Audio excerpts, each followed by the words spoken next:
1700 ईस्वी में भारत दुनिया की सबसे बड़ी अर्थव्यवस्था था। यह दावा नहीं, आर्थिक इतिहास का निष्कर्ष है। आर्थिक इतिहासकारों के अनुसार 1700 के आसपास भारत की वैश्विक जीडीपी में हिस्सेदारी करीब 25% थी।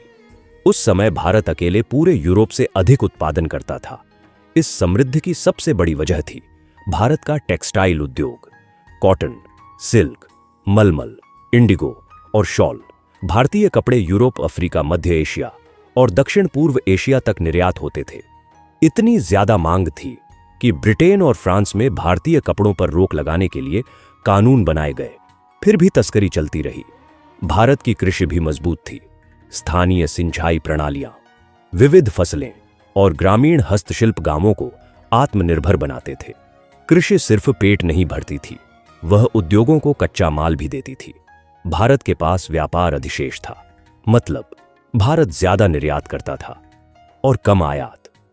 इसका नतीजा यह हुआ कि दुनिया भर से सोना और चांदी भारत में आती थी, यूरोप में नहीं जाती थी। भारतीय कारीगर बेहद कुशल थे। हाथ से बनी वस्तुएं क्वालिटी और कीमत दोनों में बेहतर थीं। यूरोप की शुरुआती फैक्ट्रियां भारतीय तकनीकों की नकल करने की कोशिश कर रही थीं। 18वीं सदी में औपनिवेशिक नीतियां लागू हुईं। भारतीय उद्योगों पर भारी टैक्स लगाए गए। कपड़ा उद्योग तोड़ा गया और भारत को कच्चा माल देने वाला देश बना दिया गया। नतीजा साफ था। 1900 तक भारत की वैश्विक जीडीपी हिस्सेदारी घटकर लगभग 2% रह गई। तो 1700 का भारत अमीर था क्योंकि उसके पास उद्योग, कृषि और व्यापार तीनों मजबूत थे। यह गर्व की कहानी नहीं, दस्तावेजों में दर्ज इतिहास है।